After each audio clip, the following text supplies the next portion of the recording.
Halo guys, masih bersama dengan channel ini, Emission Review. Di cerita sebelumnya, rencana pembunuhan sang ratu akhirnya digagalkan oleh Chang Sheng dan kawan-kawan. Di lain sisi, formasi Astrolab kini semakin tak stabil saja. Oke, mari kita lanjutkan. Inilah kisah Fighter of the Destiny part ke-21.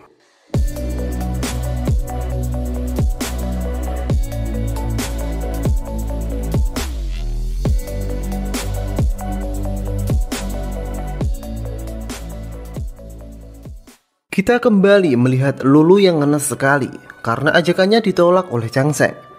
Demi menghibur Lulu, Yusa berjanji nanti akan membujuk Chang Sheng untuk selalu mengingat kepada Lulu, bahkan saat Lulu nanti sudah menjadi dewi. Sementara itu, Chang Sheng masih terus mencoba mengendalikan formasi Astrolab. Itu diperlukan agar sang ratu tak lagi mengorbankan masyarakat kerajaan jauh dan merusak dirinya sendiri. Tapi saat itu kembali lagi membuat tubuh Chang Sheng semakin drop. Walaupun begitu, Chang Sheng masih tetap berpikir untuk mengorbankan darahnya dan dirinya demi menyelamatkan kerajaan Zhou seperti dulu. Tetua Xin yang saat itu sedang mengunjungi Chang Sheng berharap Chang Sheng memikirkan matang-matang hal itu karena sangat beresiko. Apalagi sekarang sang ratu sangat senang bisa bertemu dengan anaknya kembali. Sang ratu pasti tak akan membiarkan Chang Sheng mengorbankan dirinya. Untuk membantu memulihkan kondisi tubuh Chang Sheng yang sudah drop, Tetua Xin kemudian memberikan sebuah jiwa daunnya. Karena melihat Tetua Xin sangat baik kepadanya, Chang Sheng meminta Tetua Xin untuk membantunya mengendalikan formasi Astrolab. Untuk itu Chang Sheng kemudian memberikan salinan peta bintangnya kepada Tetua Xin.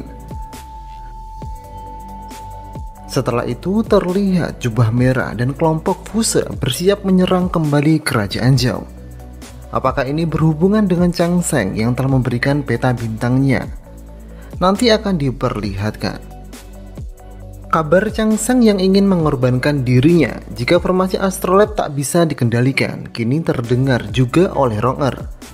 Di lain sisi, Chang Sheng juga mendapatkan kabar bahwa gurunya bersama Yuren akan datang menemuinya di kota Shendu. Di tempat lain, diperlihatkan Qiu Shanju diajak oleh Nanke untuk bersama-sama menyerang klan manusia. Nanke kira ini adalah waktu yang pas, karena formasi Astrolab sedang tak stabil. Disusul, sang ratu dan Chang Sheng masih tak sepenuhnya pulih setelah melawan pemberontakan. Akan tetapi ternyata Qiu Shanju masih tak akan mau membunuh manusia. Apalagi sekarang terdengar rumor bahwa jubah hitam telah tewas. Mungkin setelah kalah dari Kaisar Bai. Qiu Shanju pikir tak ada lagi yang akan mempengaruhinya. Di saat itulah Nanke kemudian menunjukkan bahwa jubah hitam masih hidup dan sekarang masih dalam pemulihan. Qiu Shanju kembali lagi merasa jalan bebasnya kembali padam. Tapi dia masih tak bisa menyerang klan manusia. Dia kemudian beralasan dia tak bisa ikut karena dia mantan klan manusia. Pasti tak akan ada yang mau ikut komandonya. Nanke saat itu tak hilang cara. Nanke menawarkan jika Qiu Shanju menikah dengannya, itu semua bisa diatur dengan mudah. Karena otomatis Qiu Shanju akan menjadi Raja Iblis selanjutnya. Di sini entah kerajaan iblis dulu, mungkin saja sudah runtuh saat kalah pada perang besar di masa lalu. Di lain sisi, Ronger yang melihat formasi semakin tak stabil, kini merasa khawatir karena dia takut Chang Sheng akan bertindak ceroboh. Dia tak mau kehilangan Chang Sheng. Ronger kemudian menemui Moyu untuk meminta pendapat. Dari yang diyakini Moyu, sang ratu tak akan membiarkan Chang Sheng kembali mengorbankan dirinya lagi. Mereka kini terlihat hubungan ibu dan anak yang sangat kental. Walaupun begitu, saat itu Ronger masih tak bisa tenang. Apalagi terdengar rumor klan iblis akan segera menyerang klan manusia. Ronger takut formasi Astrolab akan segera hancur. Moyu sedikit memberitahu, mungkin saja jika ada pengalihan dengan membunuh titik pusat klan iblis, itu akan memberi sedikit waktu. Tiba-tiba Ronger beranjak dan berpesan agar Moyu menjaga Chang Sheng. Dia akan pergi beberapa hari tanpa memberitahukan kemana dia. Ronger kemudian menemui Tetua Xin untuk meminta pendapat dalam meningkatkan kekuatannya. Karena Ronger tahu saat dia berada di tengah-tengah klan iblis, pasti akan ada kultivator tingkat tinggi di sana. Ternyata rencana Ronger adalah menembus pusat klan iblis untuk membunuh Nanke. Tetua Shin hanya berkata ada saja caranya, yaitu dengan menembus ilusi. Akan tetapi jika itu gagal, mungkin Ronger bukannya naik, malah akan turun kekuatannya sampai 3-4 level. Dan lebih buruknya Ronger akan terjebak dalam ilusi itu, sehingga Tetua Shin tak akan menyarankan hal itu. Akan tetapi karena tekad Ronger sudah bulat, dia kemudian memaksakan dirinya.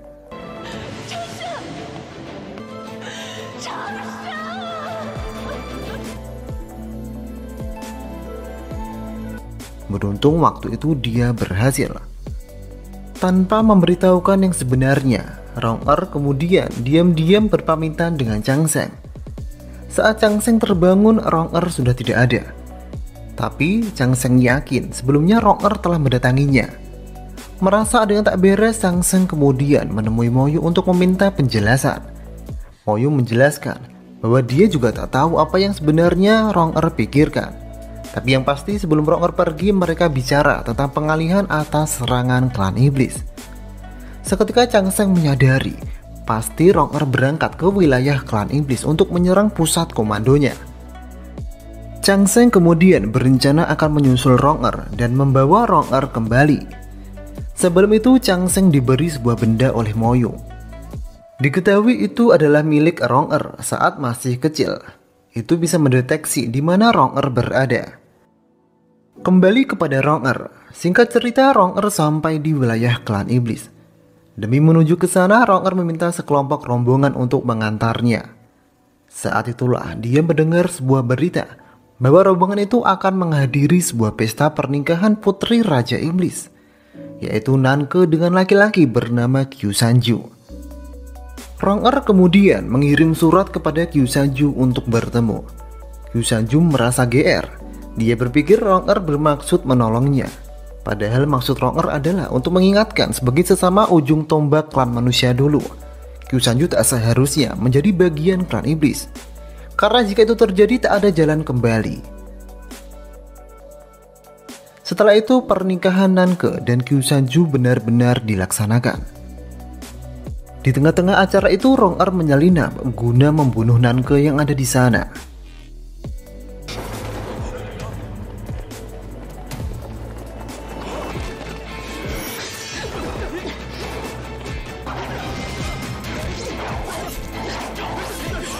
Walau Ronger sudah meningkatkan kekuatannya, menembus pertahanan klan iblis bukan sesuatu yang mudah. Apalagi di sana ada Kinli dan Kisa. Sehingga terlihat Ronger kemudian tersudutkan. Melihat itu Kyu Sanju tak bisa diam saja. Dia kemudian membantu Ronger. Terlihat Kinli kemudian tumbang.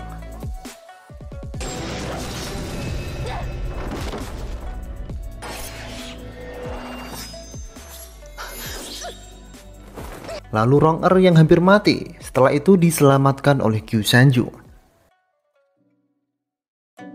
Disusul Kisa juga tumbang pada saat itu.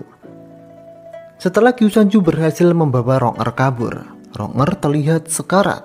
Sepertinya dia terkena racun merak dari Nanke. Karena Kyu Sanju tak punya kemampuan pengobatan seperti Chang Sheng, dia bingung bagaimana menolong Ronger sekarang. Sehingga dia mau tak mau kemudian kembali kepada Nanke untuk meminta penawarnya.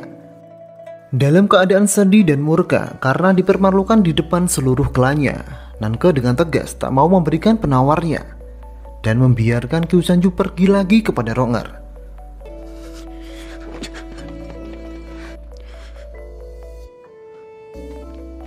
Nanke kemudian menyuruh anak buahnya untuk mengikuti Kyu Sanju semata-mata untuk membunuh Ronger.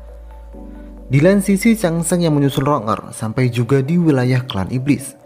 Saat itu dia hampir saja ketahuan oleh penjaga di sana. Beruntung Chang Sheng dapat menumbangkannya. Kemudian Chang Sheng mencoba menyamar dengan pakaian prajurit iblis tersebut. Tapi saat Chang Sheng ingin melanjutkan pencariannya, dia malah tak sengaja bertemu dengan Kyu Sanju. Merasa ada yang tak wajar, Kyu Sanju langsung ingin menangkap orang yang ada di depannya. Sehingga Chang Sheng kemudian menunjukkan dirinya. Setelah melihat Chang Sheng, Kyu Sanju mengesampingkan egonya. Dia kemudian membawa Chang Sheng kepada Ronger agar Ronger dapat diobati. Dan benar memang, Chang Seng kemudian terlihat dapat mengobati Rong-er untuk sementara waktu. Lalu mereka bergegas pergi dari wilayah klan iblis. Akan tetapi sebelum mereka berhasil pergi, mereka dihadang oleh Nanke dan pasukannya. Qiu Shanju kembali memohon agar Nanke dapat melepaskan Chang Seng serta Rong-er. Terlihat Nanke tak bisa melakukannya. Walau Qiu Shanju menghalangi, Nanke akan tetap menangkap Rong-er serta Chang Seng. Di saat genting itu, Jusa tiba-tiba muncul dan membuat Chang Seng serta Rong-er berhasil kabur. Sedangkan Qiu Shanju berhasil diamankan oleh Nanke. Saat Nanke ingin membawa Qiu Shanju kembali menolak dengan keras, yang membuat hati Nanke sungguh hancur. Nanke yang sudah capek hati membiarkan Qiu Shanju pergi, dan jangan sampai menampakkan wajahnya lagi. Mungkin Nanke sudah menyerah terhadap Qiu Shanju. Segala upaya telah ia lakukan, tapi apa? Bak melukis di atas es batu, menaruh rasa di hati yang beku, itu semua percuma.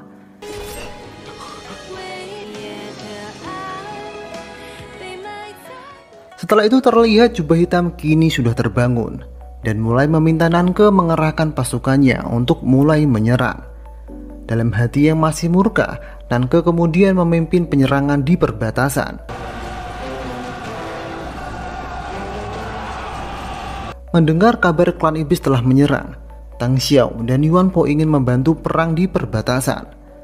Sementara itu Lulu dan Moyu akan tetap tinggal. Sedangkan Chang Seng dan Rong-er juga tinggal di kota Sendu untuk membantu sang ratu memulihkan formasi Astrolab.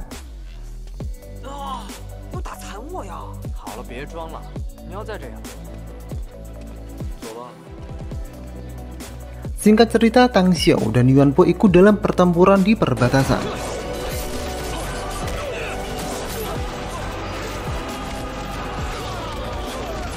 Di saat Yuan Po dan Tang Xiao terdesak di tengah-tengah pertempuran itu, tiba-tiba Qiu Shanju melihatnya dan menolong mereka berdua.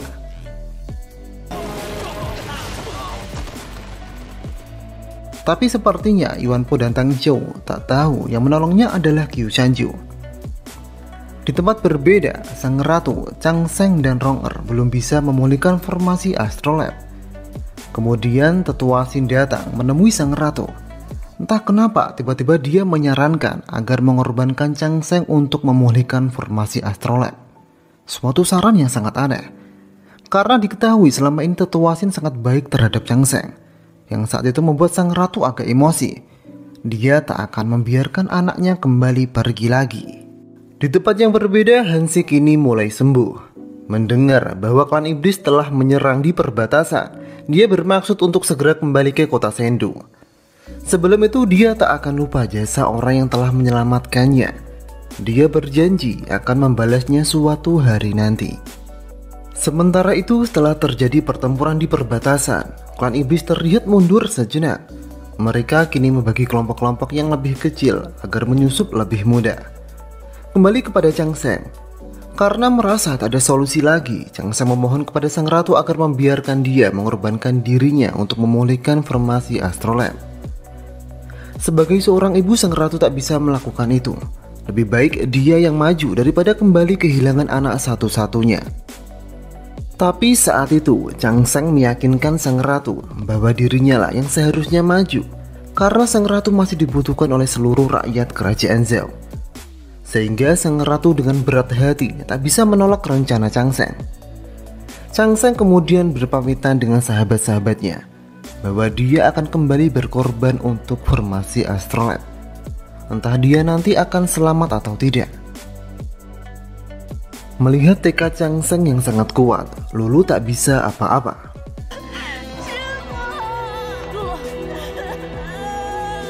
Akan tetapi Rong-er yang mengetahui itu tak bisa membiarkan Chang Seng begitu saja. Rong-er kemudian membuat pertaruhan. Jika Chang Seng dapat mengalahkannya, Chang Seng dapat melakukan apapun. Tapi jika Rong-er yang menang, Chang Seng harus membatalkan rencananya untuk berkorban. Terlihat kemudian Chang Seng dan Rong-er melakukan duel. Walau kekuatan Rong-er kini meningkat drastis, Tapi dengan teknik dan kecerdasan Chang Seng akhirnya dapat menumbangkan Rong Er. Setelah itu Chang Seng meninggalkan Rong Er bersama Mo Yu dan langsung menuju tempat formasi Astrolab.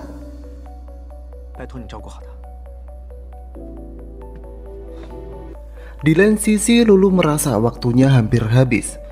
Di saat-saat terakhir itu Lulu kemudian menuliskan banyak kenangan di sebuah kertas. Guna jika ingatan dan perasaannya tiba-tiba hilang, dia dapat mengingatnya. Kembali kepada Chang Seng, terlihat Chang Seng kemudian berjalan dan langsung berpisah dengan sang ratu. Sekilas sang ratu hanya diam, tapi tiba-tiba ia teringat ingatan kelam di masa lalu. Sehingga sang ratu segera ingin menangkap Chang Seng saat itu juga.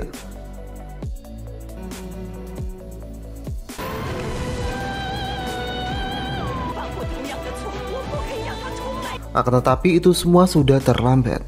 Chang Seng kemudian pergi melepaskan genggaman sang ratu. Lalu terlihat tubuh Chang Seng tergeletak di sana.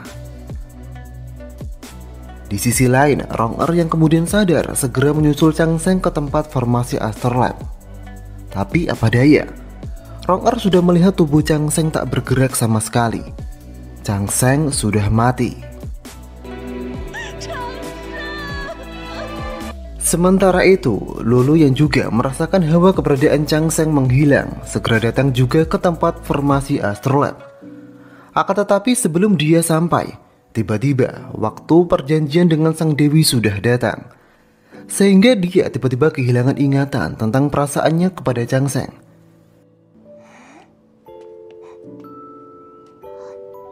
Dan benar saja, saat Lulu sampai di tempat formasi Astrolab, dia biasa saja melihat gurunya telah mati.